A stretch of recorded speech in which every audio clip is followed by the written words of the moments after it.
Hello students, how are you. तो अब fraction पढ़ रहे थे हम लोग। तो कुछ बातें समझाई थी फ्रैक्शन के बारे में, बेसिक क्या होता है, टाइप्स ऑफ फ्रैक्शन समझाए थे, कुछ आई थिंक कन्वर्जन भी सब समझाए थे। तो आज की हमारी वीडियो का टॉपिक है कि fraction in simplest form. Fraction simplest form में कब होता है?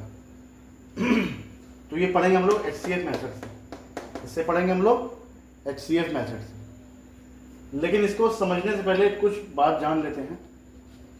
कह रहा है if numerator and denominator of a fraction have no common factor.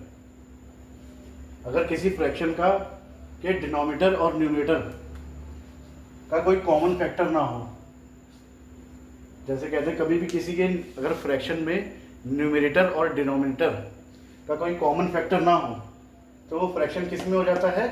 Simplest form में हो जाता है। जैसे मान लो लिखा है 8/9।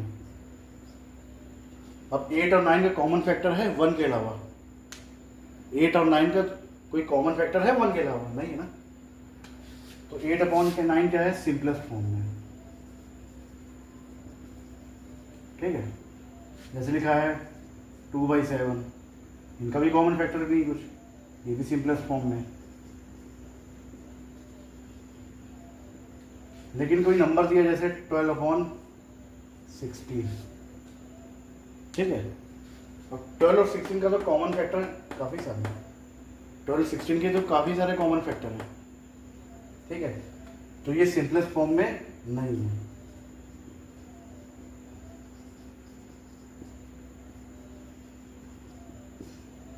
तो इसको सिंपलेस्ट फॉर्म में कन्वर्ट करेंगे किससे?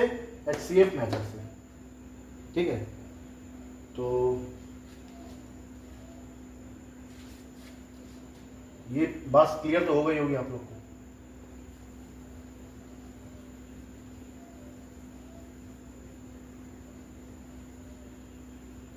इसे बात करते हैं हम लोग 12 और 12/16। अब इसमें न्यूमरेटर और डिनोमिनेटर दोनों के कॉमन फैक्टर 2 या 2 से ज़्यादा है। तो ये सिंपलेस्ट फॉर्म में नहीं है, इसको सिंपलेस्ट फॉर्म में कन्वर्ट करेंगे। HCF मेथड क्या कहता है? जैसे as a name suggest HCF निकालना पड़ेगा। किसका HCF निकालना पड़ेगा? न्यूमरेटर और डिनोमिनेटर का HCF मतलब हाईएस्ट कॉमन फैक्टर। मतलब दोनों के कॉमन फैक्टर होंगे और सबसे हाईएस्ट कॉमन फैक्टर जो होगा वो HCF होगा। अब 12 के फैक्टर क्या हो जाएंगे? 2 2 4, 4 3 12। 16 के होंगे